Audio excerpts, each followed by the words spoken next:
Okay, for our friends who are watching this online, just remind us that we have cancelled the retreats on site in Temecula that were scheduled August and beginning of September, and we have replaced them with online retreats September 10 and September 17.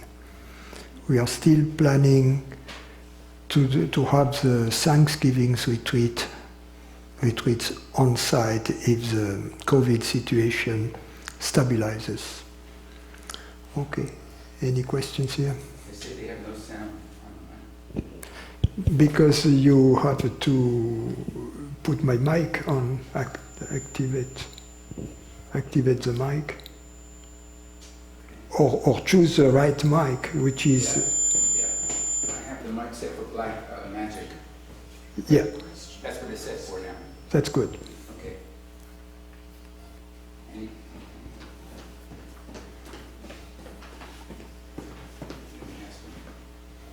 Okay. I'm getting sound is fine. Sound is distorted. Sound is good. Okay. Okay, so I'm going to repeat the thing. For our friends online, the on-site retreats in Temecula, originally scheduled for August and September, have been cancelled due to the COVID situation, and they have been replaced with online retreats September 10 and September 17. The Thanksgiving retreats are still on schedule. We hope that the situation will have come to normal by then. Any questions?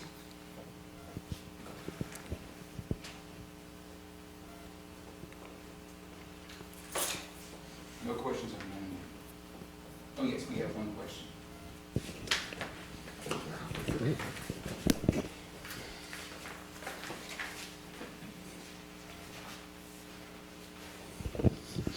JP, is it possible to communicate without the filter of name and form? Is this what love is?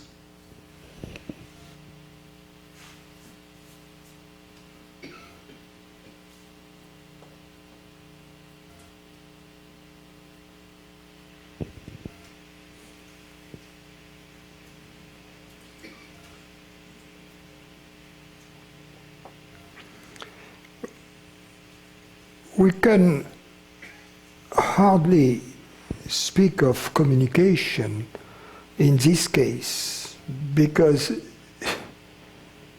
it's the experience of our common identity.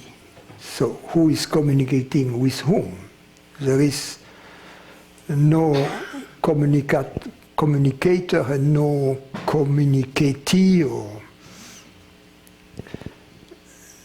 Before this experience of oneness takes place, usually some form of name and forms are used. Now the communication can also continue in the presence of names and forms. It is not that names and forms are an obstacle. Some names and forms are an obstacle. By names and forms, we mean anything that can be perceived phenomenally. Some names and forms, some forms of phenomenal communication through words, through body language, through the sound of the voice, through whatever means, may be conducive to the experience of our oneness, which is love. So there is no reason to privilege a so-called form of communication without names and form over names and forms type of communication.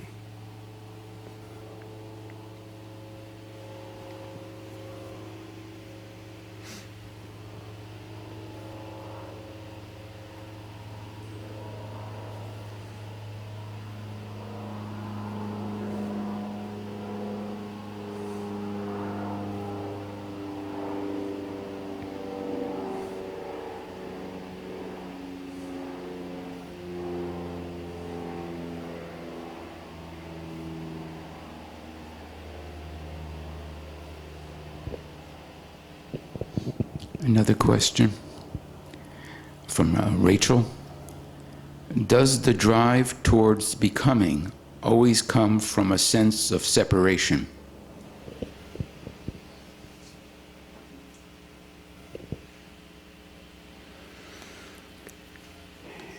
If you are the one who is becoming, yes. If the drive is about things becoming, perhaps yes, perhaps no.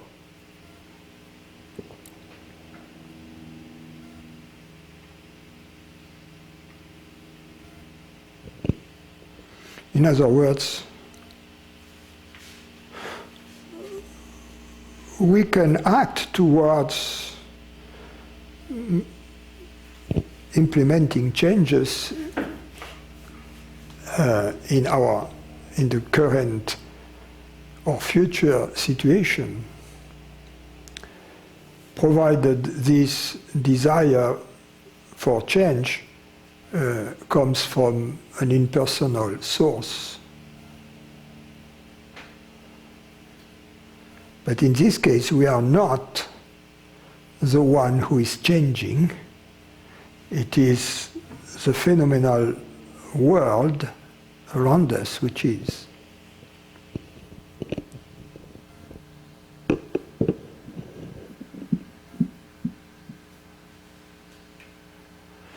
Any attempt to change that which we are comes from the forgetting that that which we are is changeless. Therefore comes from ignorance.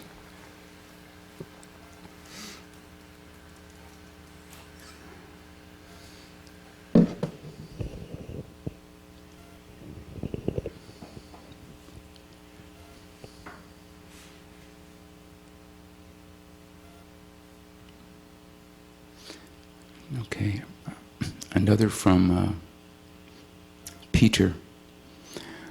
What is the Akasha Chronicle? Is it manifest or unmanifest?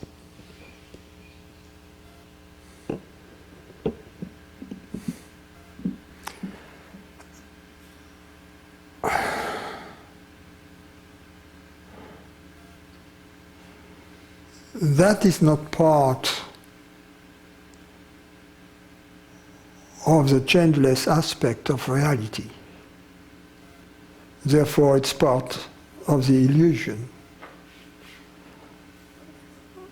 of that which is non-essential. So, it's part of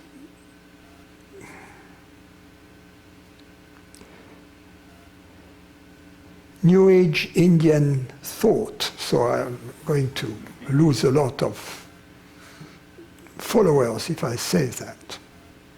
It's related to karma and all of that things. It's this notion that the Akashic records that someone in the ether, in thin air, if you will, things get recorded on a different plane that gets implemented on this plane. That's what I understand about that. It's a theory, it's a model, it's phenomenal, definitely. So my answer to this question is yes, it is phenomenal.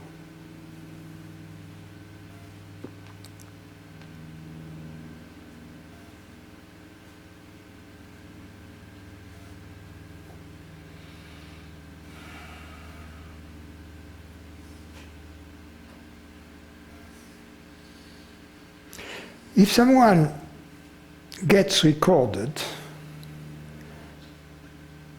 and cannot be erased, God is not free.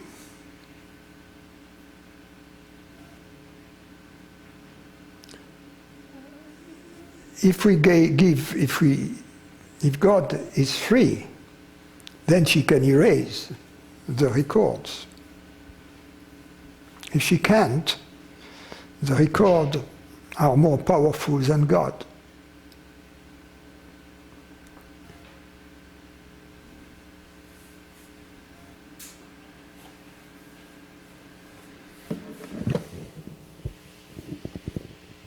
So God can, of course, give the order that nobody else than her can erase the record.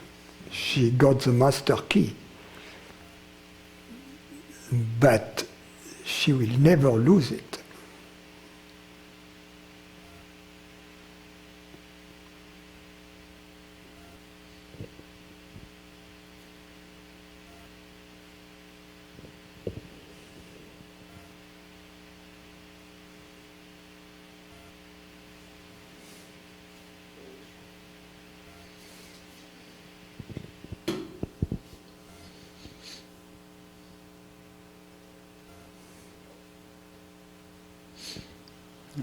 Ainsley asks, last week you mentioned the universal teacher who uses different PA systems. Is there a corresponding universal student awareness longing to awaken? Yes, ultimately the teacher and the student are the same and they are both universal. The universal teacher teaches the universal student her universal being, so reveals. And then there is no difference between the teacher and the student.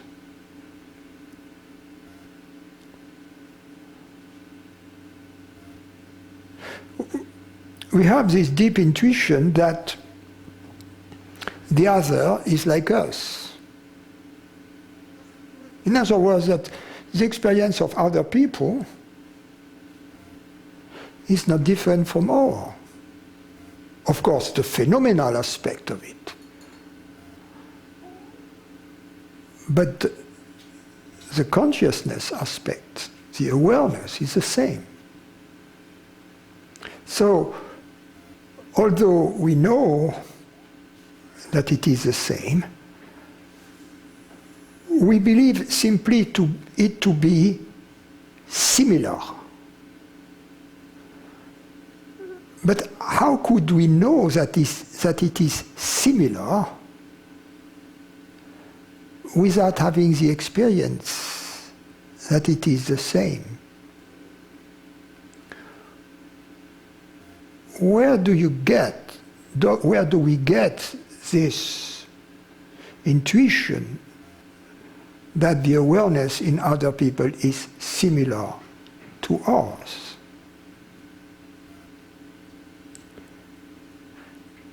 Perhaps because it comes from the experience that it is just the same. Of course, if it is the same, it is similar. It's just that in ignorance, we believe our awareness to be different somehow, and at the same time, similar. So the teaching moves our experience, or shifts our experience from similar to identical, to the same.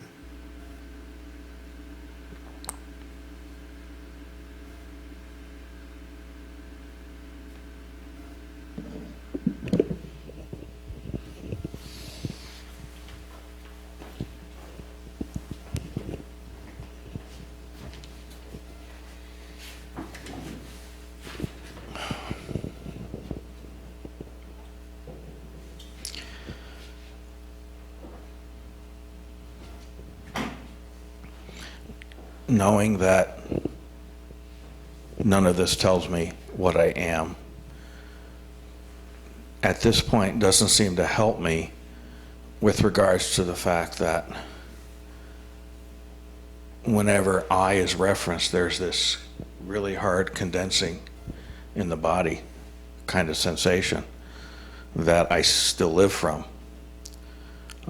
That's your problem. Exactly.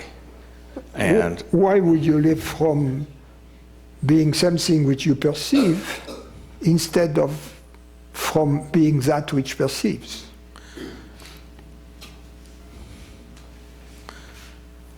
That's your choice.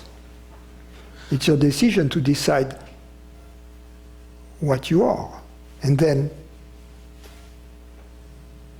to live according to this decision you make.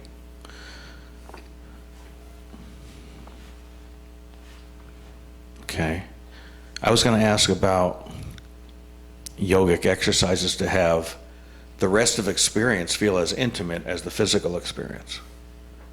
For lack of a better way of putting it, an equal amount of intimacy.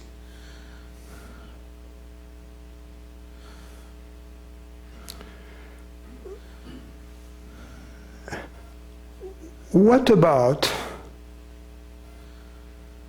instead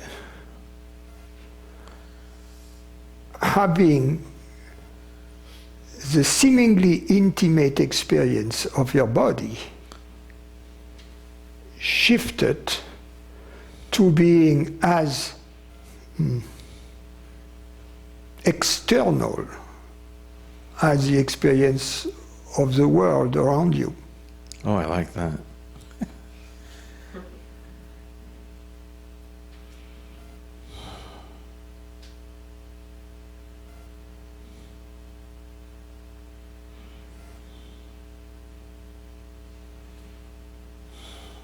Okay, thank you.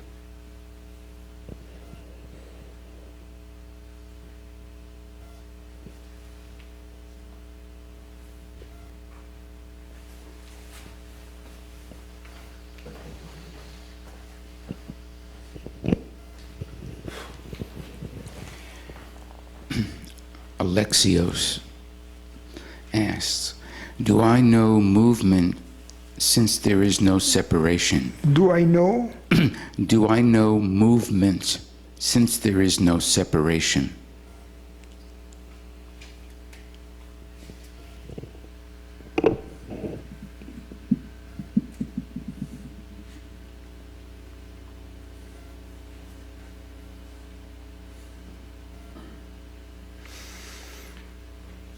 In order to know something,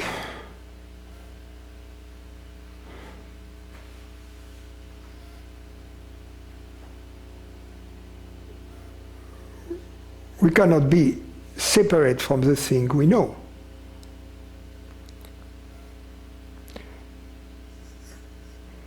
If there was true separation between the knower and the known,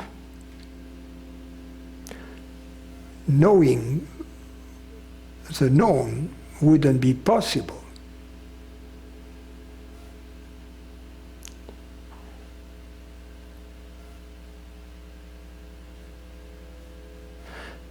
Therefore, your experience of change answers your question.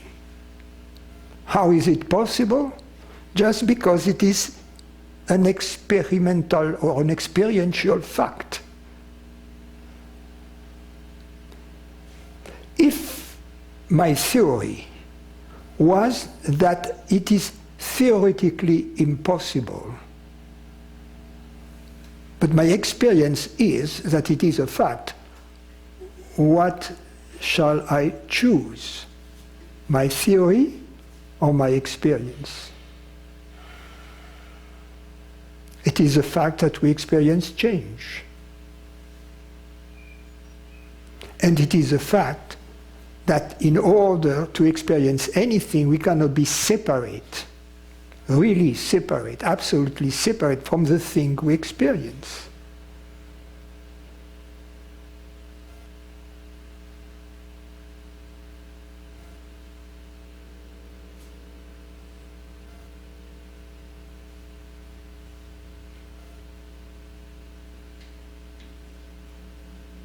The question originates from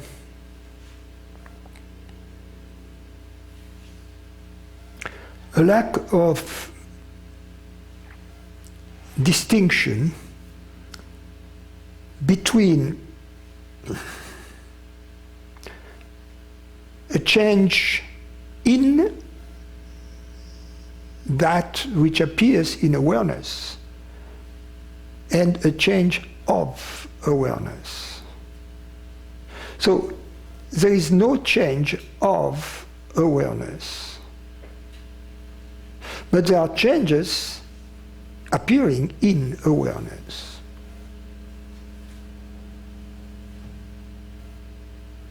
The metaphor is the one of the ocean and the waves. The ocean doesn't move in that sense that the Atlantic Ocean all of a sudden doesn't cross America and becomes the Pacific Ocean. The Atlantic Ocean remains at the same place. It doesn't move in that sense. But when there is wind, it manifests waves. So it moves. So the answer is, it doesn't move, and at the same time it moves. It depends on the meaning of the word move or change.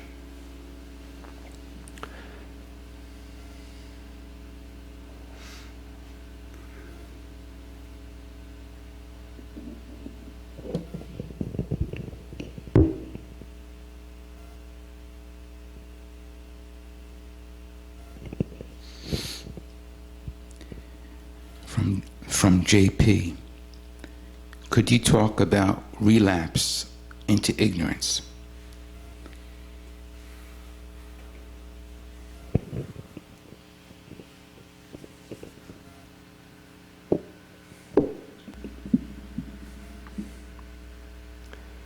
It's like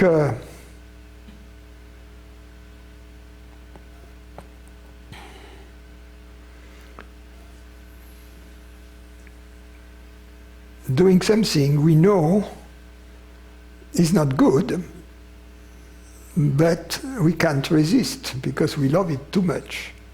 It's like it's a form of addiction. So ignorance is some kind of chocolate.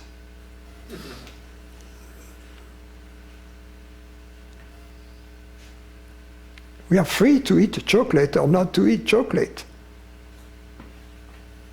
If we go for it, we don't have anybody else to blame as ourselves. It's a choice we make. Well, with ignorance, it's exactly the same.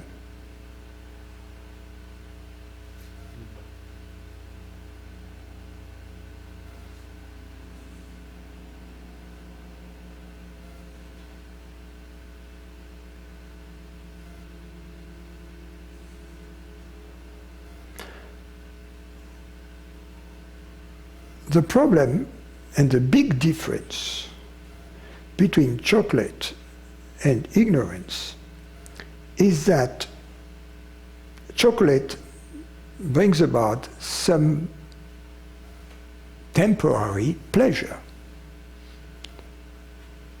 Not so with ignorance. Zero pleasure. We simply believe it does.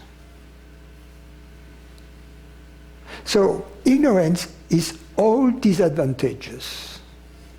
No advantage whatsoever. That's the understanding we have to make. That's a big difference between ignorance and chocolate or ice cream. At least if you eat ice cream, you enjoy the moment. You may have to pay back later, but at least you got something. With ignorance, you got nothing. You get nothing. So once we understand that, it makes it much easier to get rid of it.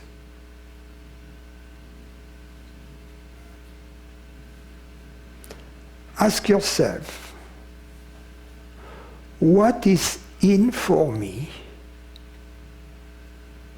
to believe that I am a human body. Which advantage do I derive from this belief?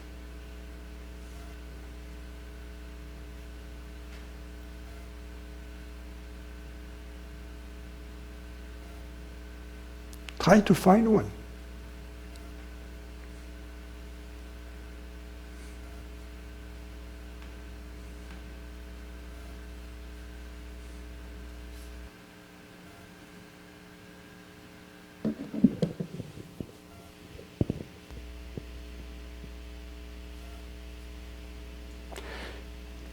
The only thing I derive from it is suffering. So, ignorance is really the archetypal S&M. It's a prototype of it.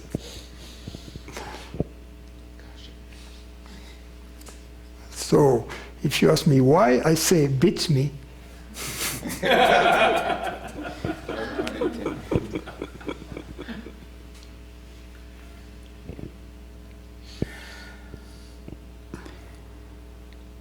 Now I've lost part of my congregation. Yeah.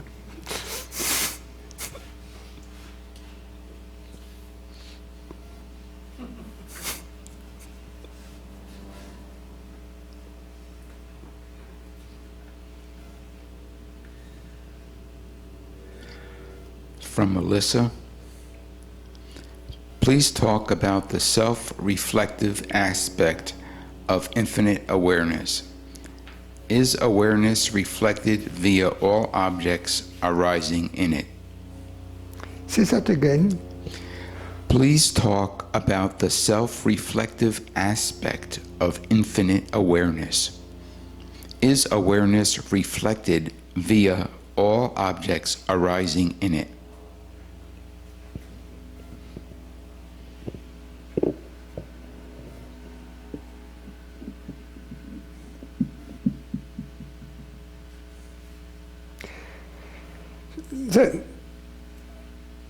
The question has an implicit assumption, which is that there are objects appearing in awareness that are different from and distinct from awareness. There is only awareness at all times. So the object is the way awareness is appearing to itself at that moment. There is nothing else than awareness. So it depends also on the meaning we attribute to the adjective reflective.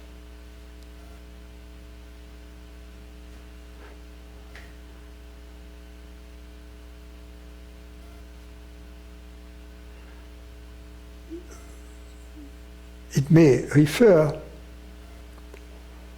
to the possibility of the human mind to conceptualize awareness in the pronoun I, or as the word awareness or consciousness.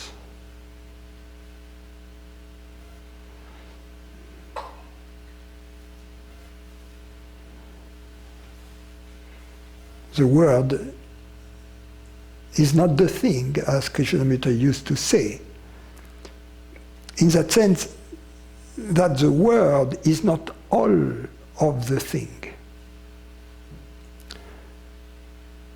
But the word is made of the thing. So the word is the way the thing appears to itself when the word is present.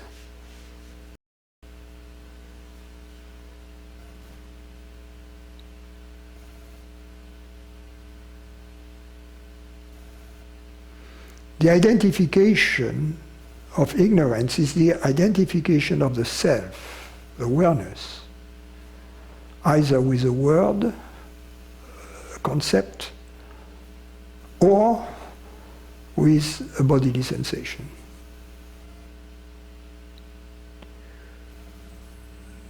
They are both phenomena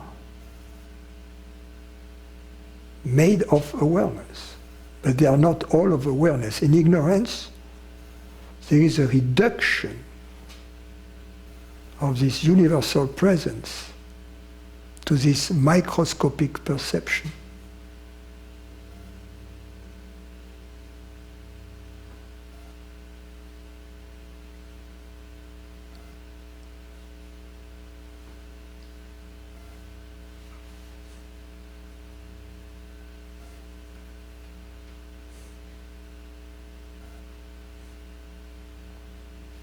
Now sometimes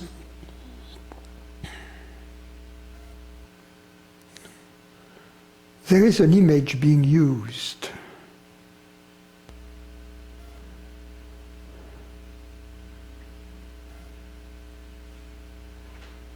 I think it's in the Zen tradition of a multiplicity of bowls filled with water and the moon. And the moon, seemingly the same moon, is reflected in each of the bowl. So this metaphor is kind of misleading for the following reason, is that it tends to convey the notion of a large number, multiplicity of individual souls or minds, each of them carrying not the consciousness, the universal consciousness, the moon, but a simple image of it, a reflection, which is not real. This metaphor, when it is interpreted as I just did, is of course misleading and ignorant. It's ignorant because it's dualistic. It's dualistic because it puts on the same level of reality the moon and the bowls. So then there is plurality. So it's, in fact, the bowls are made of the moon, and the image in the bowl, the so-called reflected consciousness, is made of consciousness. Everything is made of the moon. There is only the moon. So I don't know whether the question originally came from such a representation, but I took the opportunity to address this question of reflective or reflected consciousness, which is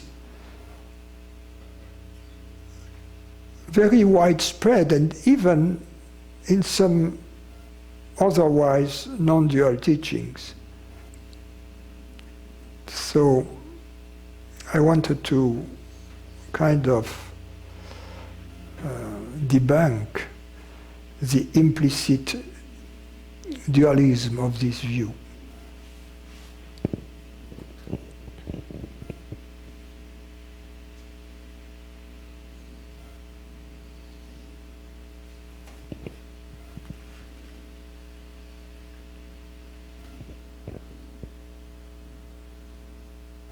This is from Alex. If a belief is more than just a thought or a sensation. What is it?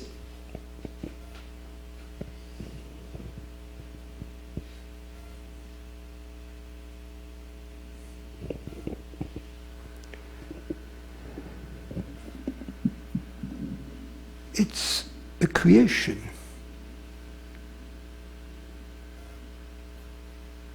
Meaning,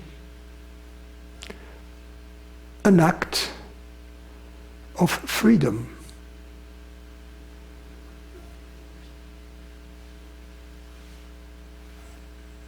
A choice.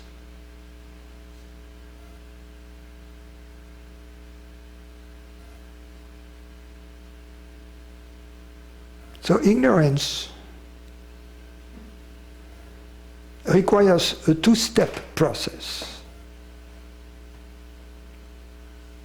An object to identify with, which is the first act of creation. And then a second act of will or of freedom to identify with it.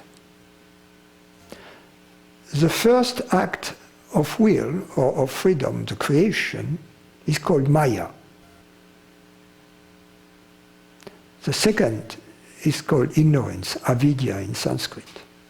They are distinct. You can have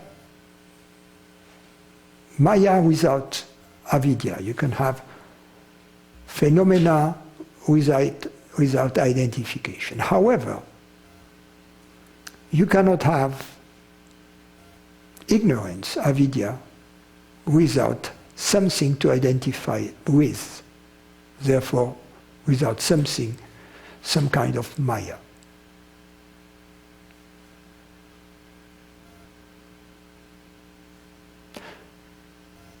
The disappearance of Maya, of all manifestation as a result, brings about a glimpse of our true nature. Since identification is not possible any longer, consciousness reveals itself to itself in all its splendor. Subsequently, since we can have Maya without avidya, we can have the presence of objects without identifying with them subsequently. After this discovery, the identification process is virtually annihilated.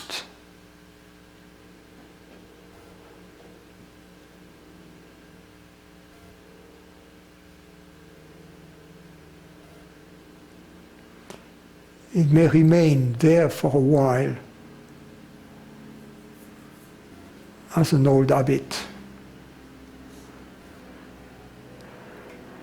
Just as a label we have attached to some objects, let's assume we have a store and you have labels on everything with a price. Or with a barcode, with a price. And then we change the price. Inflation, right?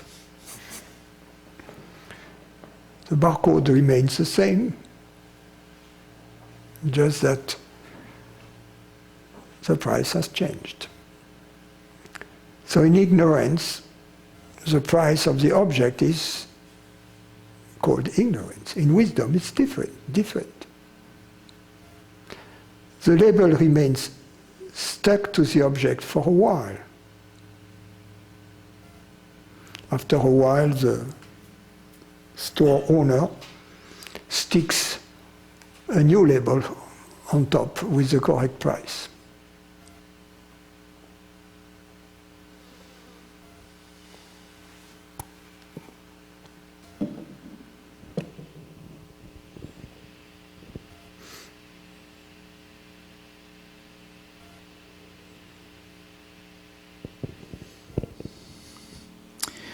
From Barbara.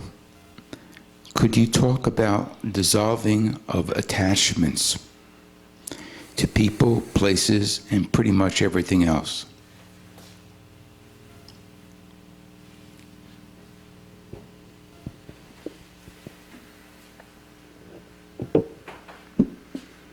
It happens by itself.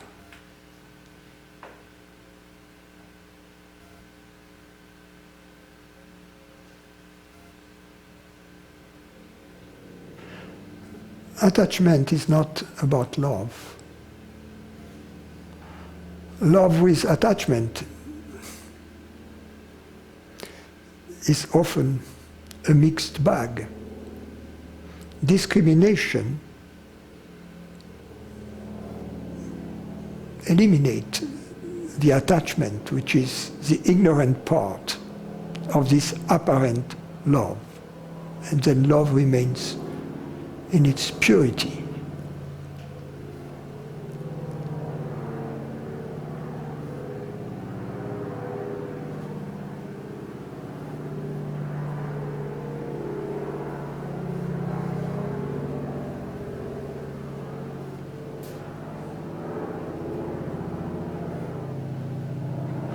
True love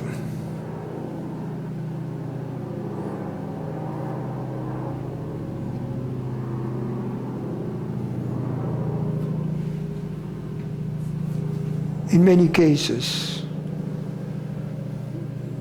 even in the presence of attachment, expresses itself in similar ways.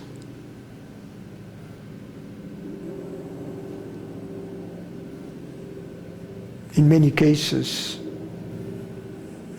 you are going to take care of your children, whether you're attached to them or not. But there are situations in which there will be a difference. For instance, with love and no attachment, there will be more respect of their freedom, less infringement. You will be more a friend of a friend rather than a parent. That's an example. But there might be other moments when the distinction between love with attachment, which is love with fear, and love with freedom expresses itself in very different ways.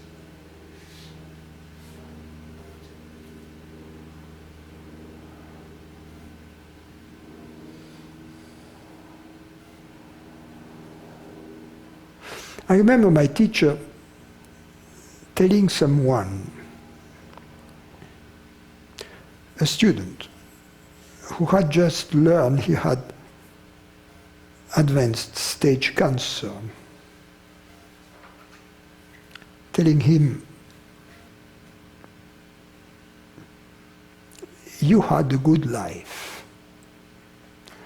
I felt that in the moment, insensitive.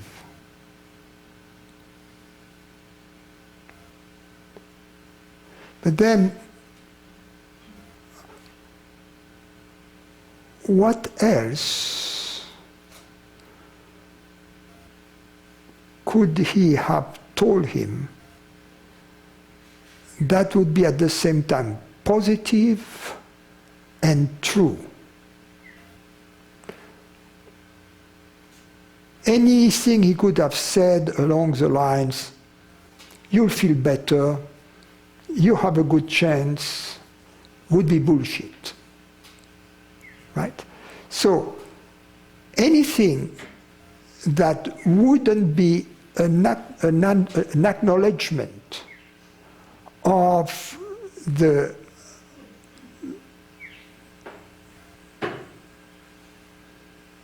almost imminent death would have been dishonest. So he had to acknowledge that. How can we acknowledge that and being positive? You see? He told him, you had a good life, meaning there is nothing to regret. You can die without regret, and he was at the same time communicating his own fearlessness regarding death. So that this fearlessness, in other words, no big deal. Don't worry. That was a way to say it. That was an example of a case in which, in most cases, the fear and the attachment to ignorance would have led to an action which would have been politically correct and which would not have been felt as insensitive. It's a big word in America right now, insensitive. We have to be sensitive, we have to be hypersensitive, we have to be, a mosquito, a fly, a butterfly, unbearable. So it looked insensitive, and it looked insensitive to me at the time. And then I reflected upon it. So true love sometimes seems insensitive, and as a result, doesn't feel like love.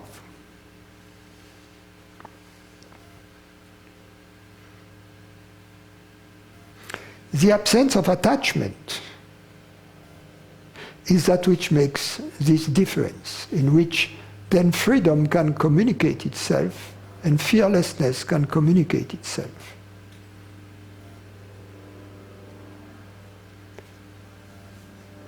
If these friends still had some fear of death, this acknowledgement by his teacher of the imminence of his passing away would have turned his thoughts into this direction and acted as a reminder of the teaching in his final days.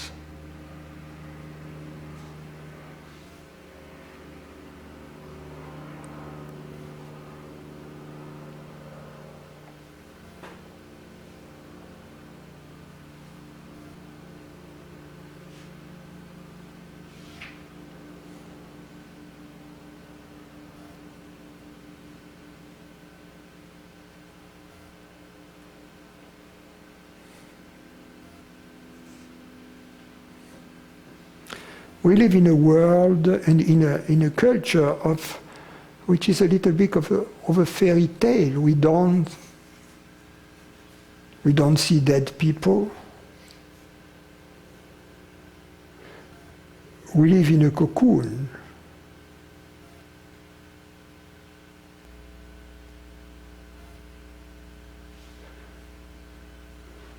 We live in a pseudo-reality.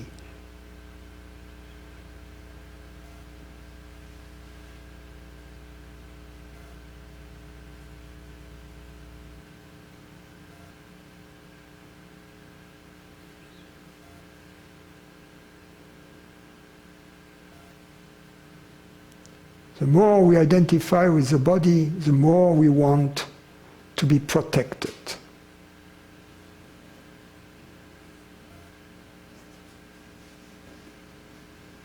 And the more we seek protection, the more we identify with the body, with an entity that can be questioned, an entity that can be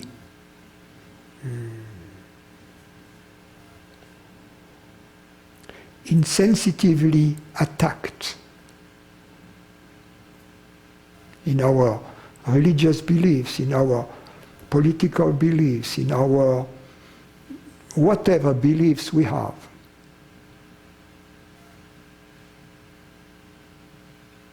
We become fragile, childish.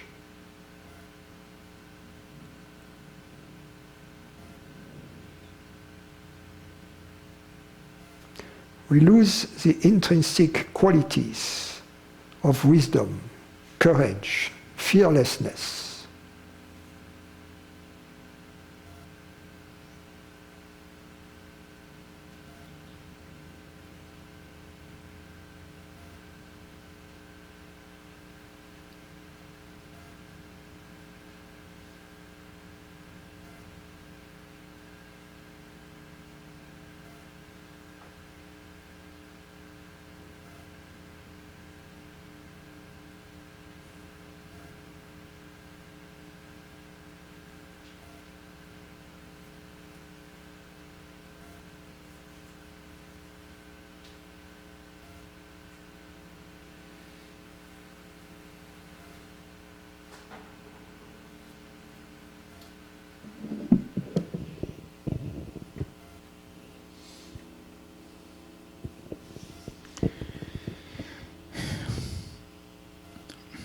From Alec. Could it be said that as the ocean I am knowing, and then when activity starts, waves appear and the knower and known appear as well? Then arise the choice to believe I am surfing or remain as the ocean, and this without affecting the relationship between the two, which anyway are one.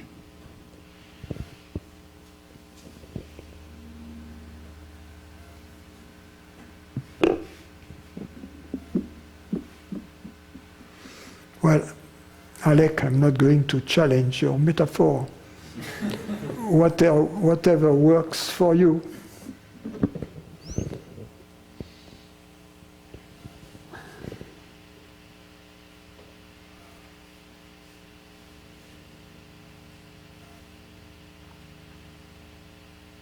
At all times there is only one thing, and you know that, so.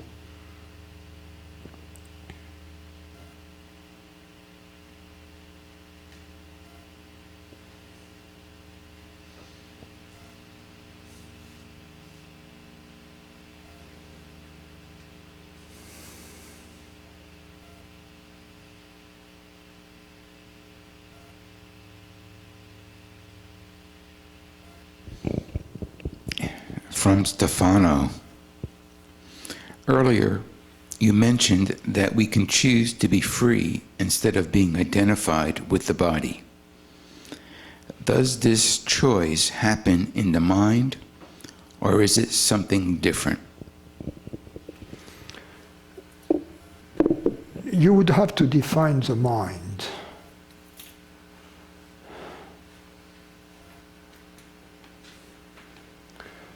To clarify your question. I have no mind experientially. I have thoughts, bodily sensations, and sense perceptions, appearing to me awareness. So, in this context, which is my experience, what does the word mind apply to? Does it apply to that which is perceived, thoughts, bodily sensations, external sense perception? Or does the word mind apply to that which perceives? You see, that's a clarification which is important. So for me, in that sense, I don't use the word mind, because that which perceives, I call it awareness or consciousness. And that which is perceived, I call it perceptions, mentations, whatever. If I have to define the word mind experientially, I will define it as any phenomenal perception, any perception.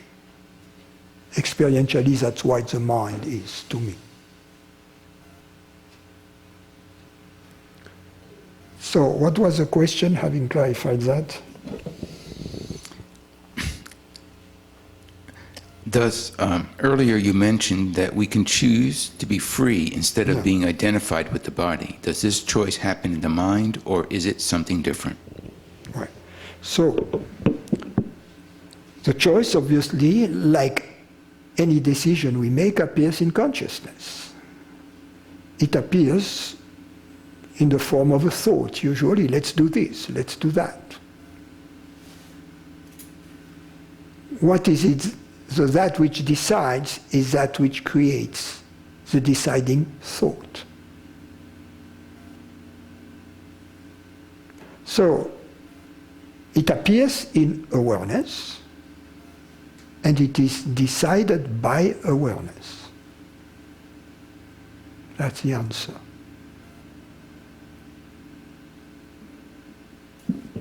A different question, which is the question,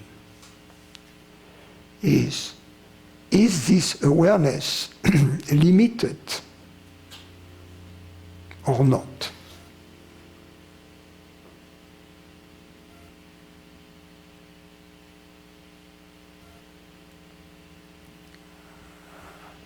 The Francis version is to be limited or not to be limited. That's the question.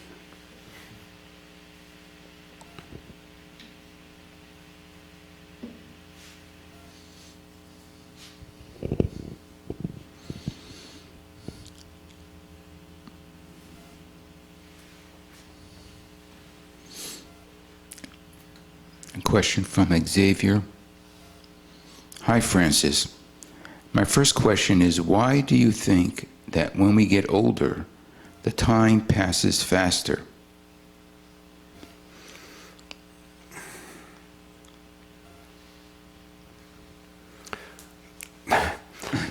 There are not too many slots in memory available, so we cannot memorize very much the most recent events. As a result, they seem non-existent. So we have a lot of memory of old stuff. And then we have a very little memory of more recent stuff. So in comparison, the old stuff, because we have more recollections of it, seem to have lasted longer, whereas the more recent stuff with less recollection seem to fly faster. That's an explanation. I'm not attached to it, by the way. It's not really relevant to our issue here. I may be completely wrong, but just...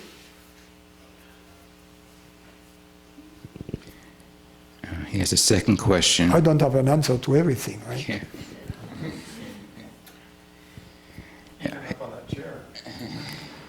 Well, don't mention it, because people think that it is related to an oversized ego, whereas it's simply because we have changed the layout of the room so that people in the back can see me. It's just, yes.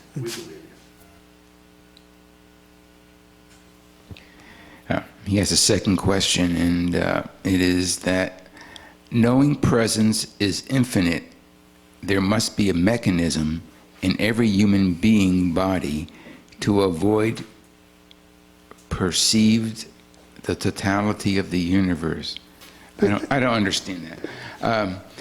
My second question is that knowing presence is... No, read again the first question. Okay, the first question was what you just answered about time passing. The second question is that knowing presence is infinite.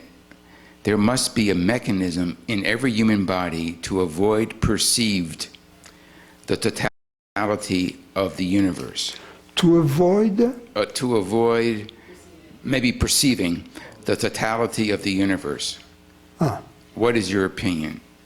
Thanks a lot for your answers. Love.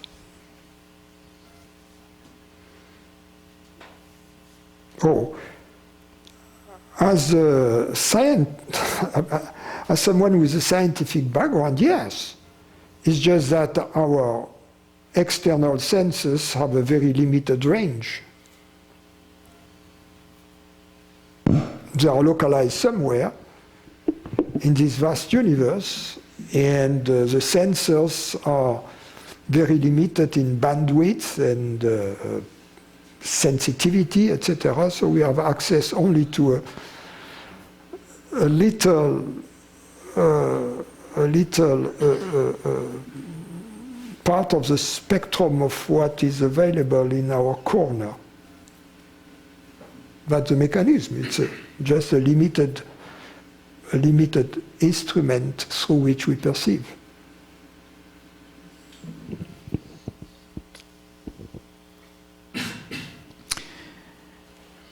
A question from Darko. Does conceptual understanding matter, or just abiding in the self is enough?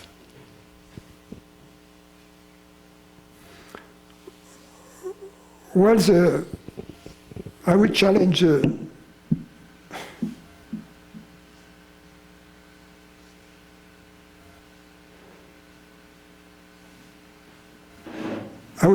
distinction between these two, because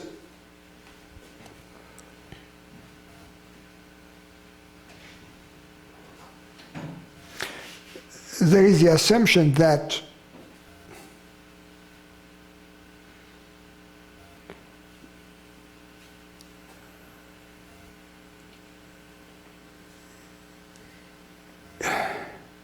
there is a distinction between abiding in the self and understanding our true nature.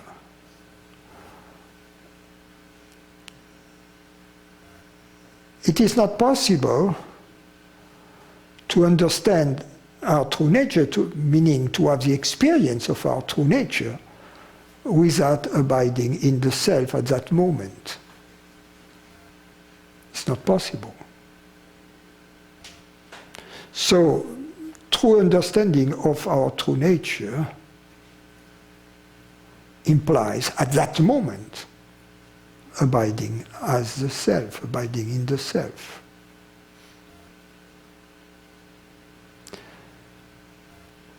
And then whatever appears, if we keep abiding as the self, whatever appears following this glimpse of understanding will be still the self in the presence of perceptions.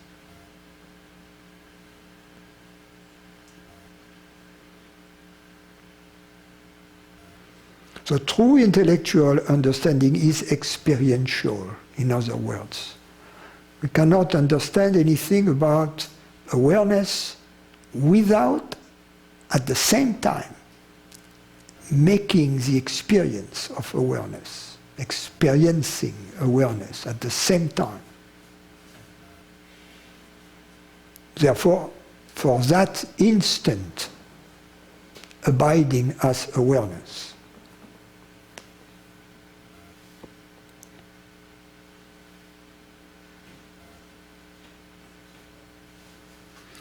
In other words, to answer your question, if you constantly abide in awareness, you have no choice but to intellectually understand awareness.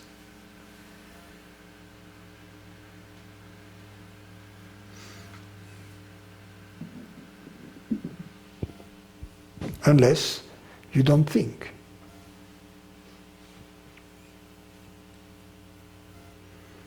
But people think all the time.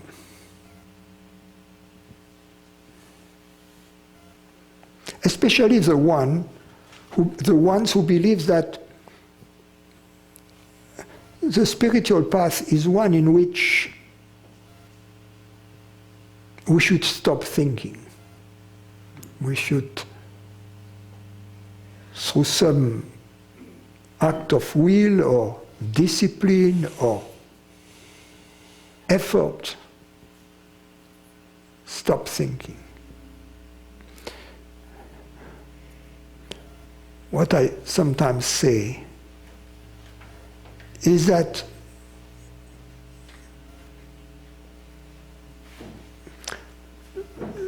the people who dismiss with some kind of contempt any form of reflection about the truth, about reality, about that which we are, and claim, I don't think. If we could wire their brain and project on a screen what's going on in their brain, we could observe the enormous quantity of thoughts that are going on at any moment there. The only difference is that they are not harmonious, that they come like traffic in Manhattan in all directions, or in, I don't know, in New Delhi. I'm going to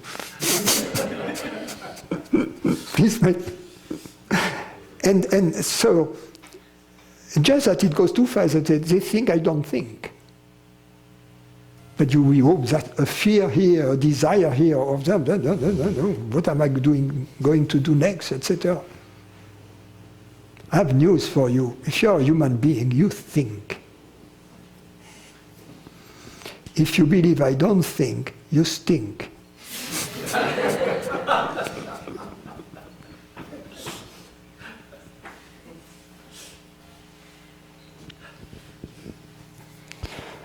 Okay, is that a good moment to stop here?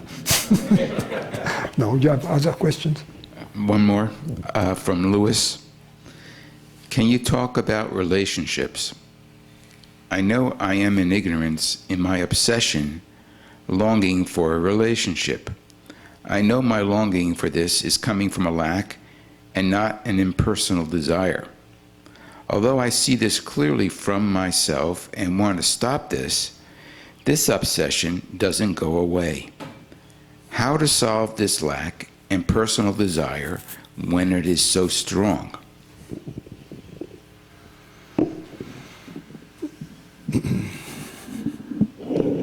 We have to make a distinction between the natural, normal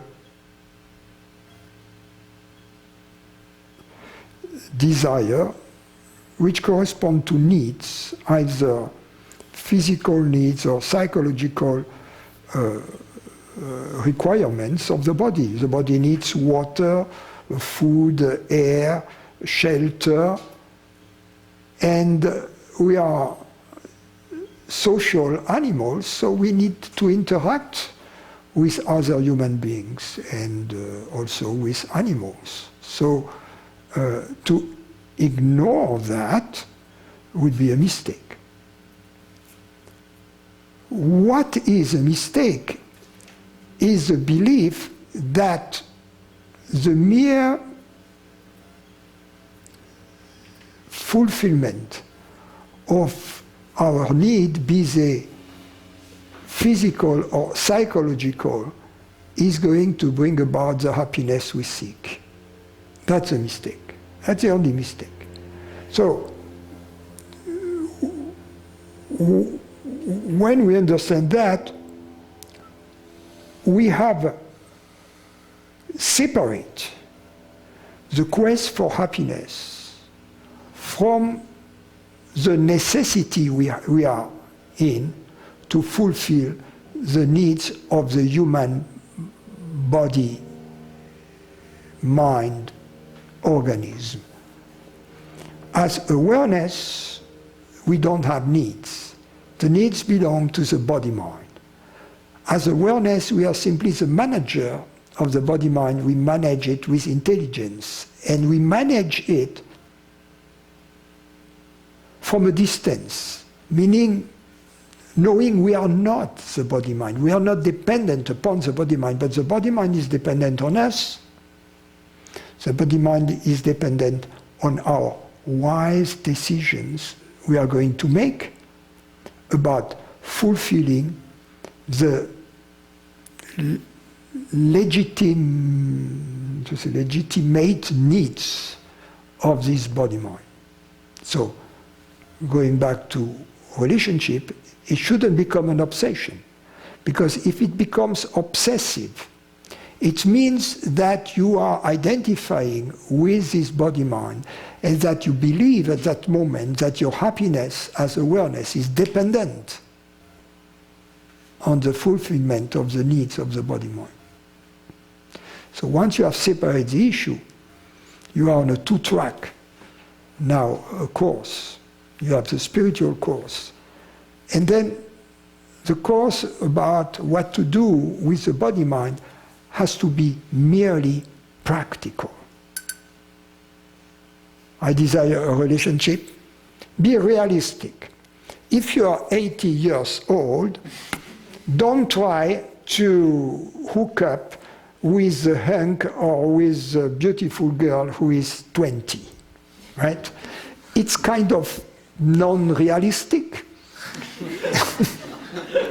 You see? So be realistic. Yeah? And also know your assets and know that which is not. Everybody has assets. Everybody has, how you say, impediments, liabilities. Yes, everybody has liabilities. So be realistic about all of that, and then minimize the liabilities and showcase the assets. Put yourself on the market. And I don't know, my dating history predates internet, so I don't know how it is done right now. But nevertheless, you may benefit from the wisdom of the old guys. And so put yourself in the market, go to places where it is more realistic to find someone that you can have a long-standing relationship with. Single bars are not necessarily the best place, and nightclubs even worse. Besides, there is something treacherous about nightclubs, which is the lighting. The lighting in nightclubs is terrible because you can hook up with someone in the nightclub and then you find yourself in a different place. The light is different and you tell yourself,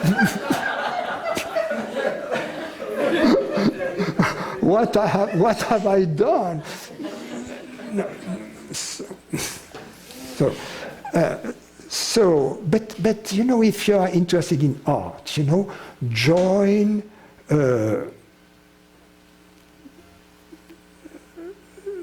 Fine Arts Academy, join a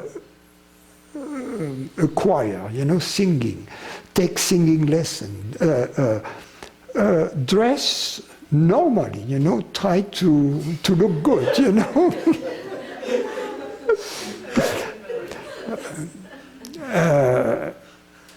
Go to places where you are likely to meet people that you would like to hang out with. That's the idea.